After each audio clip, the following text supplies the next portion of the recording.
Hey, beautiful people, welcome back to another episode. In this episode, we are going to be talking about due diligence. Some of the things that you are also, allowed to use your due diligence for. Some of the things you should consider using your due diligence for. So a lot of people look at due diligence as just something that they should use for their home inspection. And once that home inspection is completed, then you really don't need due diligence for anything else. But there are a few other things that you do want to consider using your due diligence for. So without further ado, I'll let you kick it off and jump into it. Well, thank you, Frederick. And yes, I want to make sure that our buyers and our sellers understand that there's more to a home and more to due diligence period than just completing a home inspection.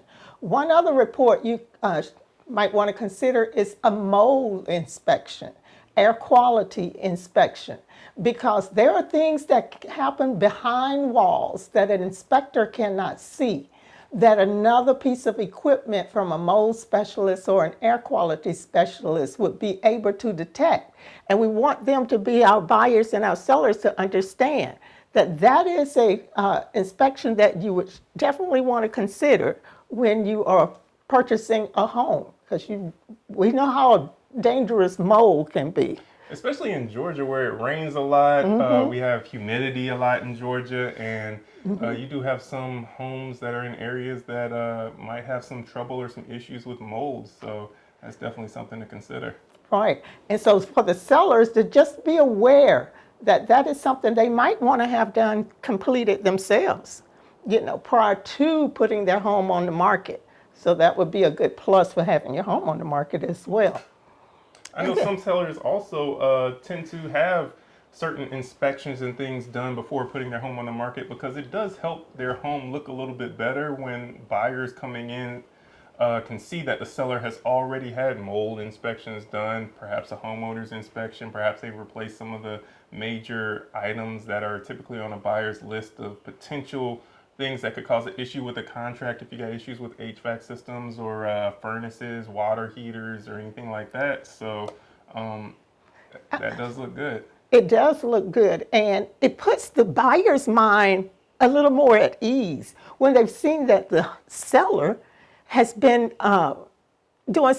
proactive, I'll say, being proactive. And it makes them say, okay, they took care of their home and they're trying to give me a good home as well, or sell me a good home. Not give them one, but sell them a good home. So that's a plus as well, because sometimes what sellers will do is have that pre-listing inspection, home inspection completed. That way they're able to go through and check off the little things and have, as you said, have those items completed as well. So I highly recommend a mold and air quality inspection. Okay. So what else do we have on the list? Lead-based paint. Lead-based. Now, I know that since 1978, lead was not put in paint. However, there are homes that are being sold continuously that were built prior to 1978. Those homes are subject to having lead in the property somewhere. So you might want to consider having a lead-based inspection completed as well. That inspection will help give you an ease of mind as well, because especially if you have children, it was found out that children that play with paint from window sills, because the children are at the window sill height, and they sometimes scratch on things and put it in their mouth, and we know that lead can be dangerous in that way. So have that inspection completed as well. It's one that we would recommend. Okay. Okay? What else is on our list?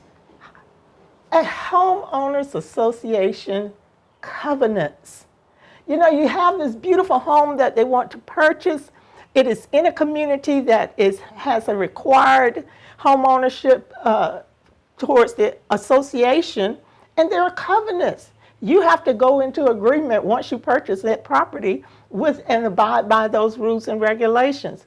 So there are covenants. For example, once I had someone to tell me they bought a home inside a subdivision, not realizing nor reading the covenants that they would not be able to park their work truck in that neighborhood, even though it was a small truck.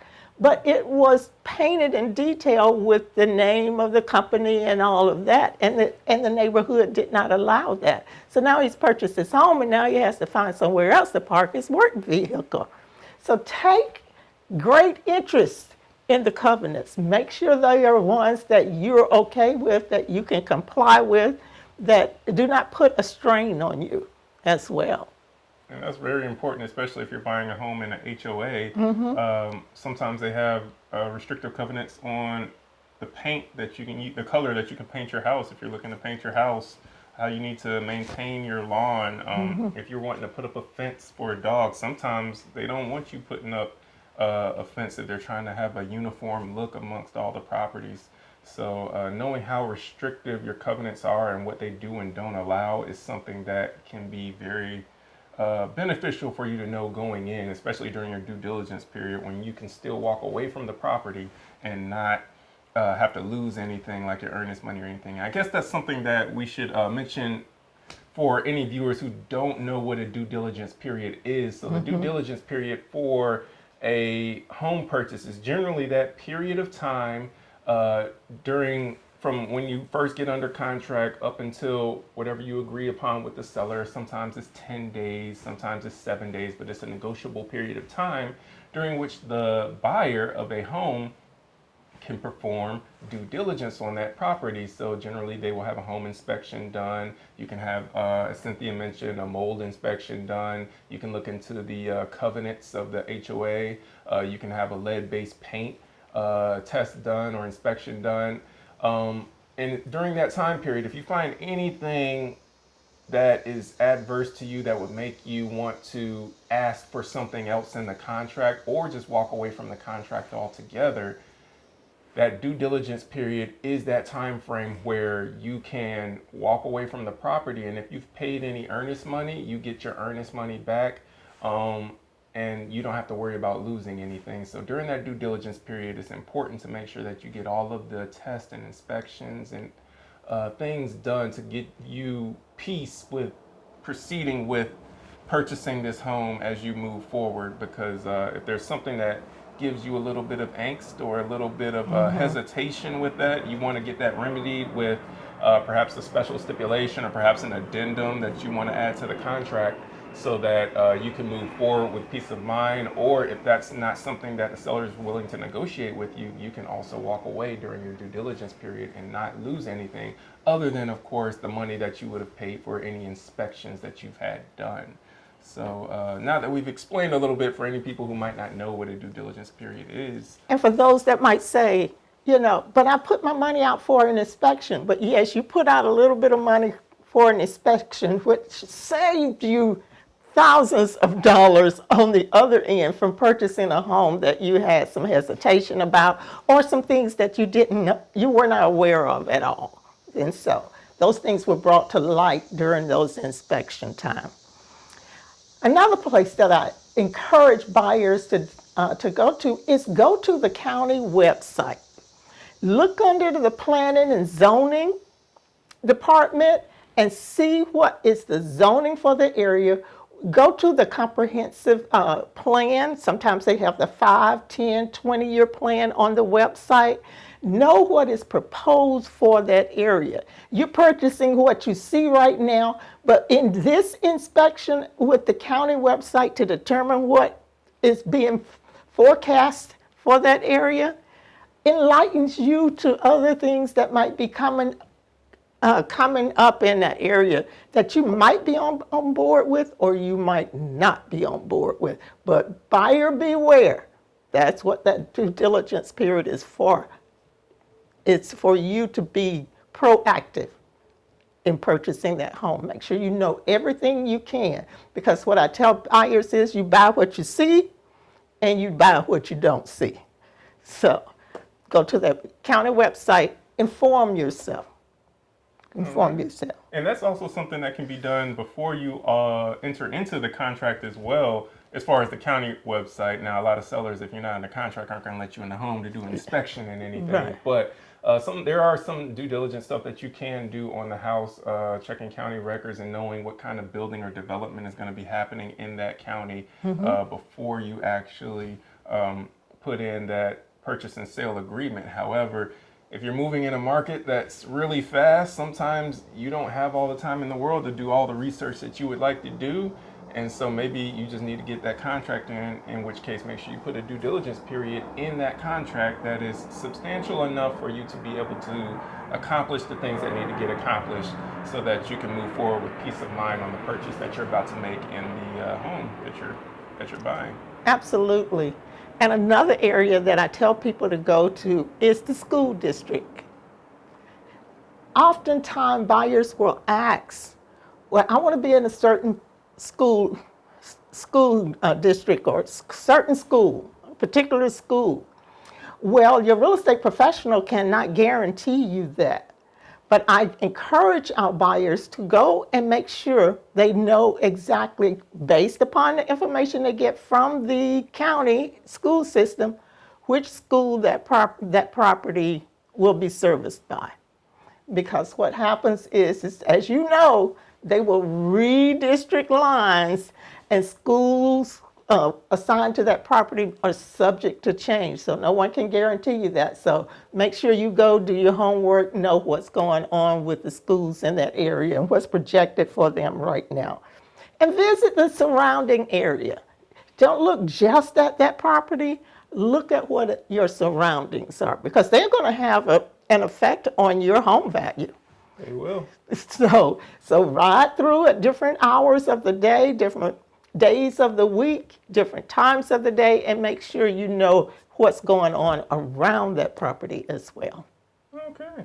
So we got your home inspection, obviously, your mold test. We've got your lead-based paint test. We've got looking into the covenants of the homeowners association, looking into the county records for building or development or whatever might be coming up in the county in which you're purchasing in, as well as the lines for the school districts if you want to be in a particular school district or anything. So is there anything else, or are those the top ones that people should be looking for? The top ones to include air quality.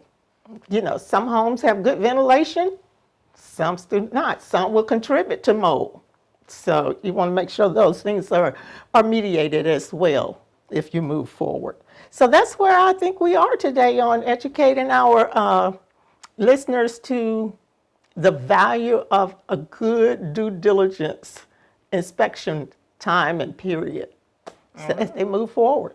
And again, a due diligence period is key. I know in 2020, 2021, a lot of people were doing away with their due diligence periods just to make their offers look more appealing because homes were flying off the market. But things have cooled down a little bit in 2022 where we're at today. And if you can get that due diligence period and make it substantial enough for you to get all of these checks done, it will really be to your benefit and put you at a little bit better peace of mind moving forward and what could potentially be the largest purchase that you'll make in your life, which is the home that you live in. And also the due diligence period is, as we stated a little bit earlier, important to know that that is the period where you can walk away from the property. If you want to walk away, or if you find something that's adverse and you're like, oh, I don't want to live here anymore, you can walk away without having to lose your earnest money or anything other than the money that you may have paid to have any inspections done. But it's also that time frame where if you do find something, but you still do want the property, during that due diligence period is when you want to negotiate with the seller. Hey, I noticed that X, Y, and Z need to be remedied.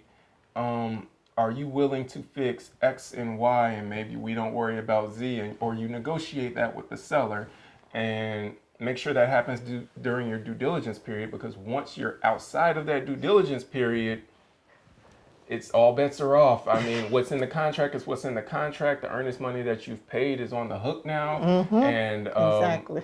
you just don't want to be in that spot. So you want to make sure that all negotiations for any inspections or anything that you have to do or anything that comes from those inspections that you find out that you want to remedy is done and completed before that due diligence period ends. So that's something that your real estate agent should definitely be keeping a watchful eye on, is all of these key dates that need to happen. The date when you need to pay your earnest money to make sure you're in compliance with your purchase and sale agreement. Exactly. The date when your due diligence period is going to officially end, meaning that you are now could potentially lose your earnest money if you wanted to back out of the contract. There's a lot of dates, and a good real estate agent should be paying attention to all of these things for you to make sure that you're on track, and also keeping you informed of, hey, let's make sure we stay on top of these things, get them done as early as possible. You don't want to wait till the last minute to get that home inspection done, because then you don't have as much time to review it and then send over any things that you want addressed by the Request. seller. You don't have time to send that over and for them to look at it, and that's going to take a couple days. So you want to make sure that you get all of these things done as early as possible in your due diligence period, so that you have time to review your findings, send over any requests or remedies over to the seller, and negotiate what the seller's going to do and what you're going to do, and make sure you get those negotiations in writing. In writing. Right. Before the due diligence period before the due diligence period ends. You want to make sure any of those things are in writing, because if your due diligence period ends and the seller is like, oh yeah, I'm gonna sign it, due diligence period ends and they haven't signed it yet, they're not on the hook for it and they don't have to sign anything. So it has to be in writing, whatever your seller agrees with you, the buyer, that you're gonna remedy or what the seller's gonna take care of. That needs to be in writing before the due diligence period ends, in order for it to take effect, or for you to be able to walk away and still take everything and still not worry about losing anything like earnest money. Exactly. So there's no penalty with your earnest money. So, yeah, tips. Alrighty, so good stuff that we got. And as always, we'll be here week after week bringing you more information that is relevant and will help you along in your real estate journey, as well as educate you in making better and informed decisions. So that's all we have for now. I'm Frederick Middlebrooks, realtor and licensed mortgage loan originator.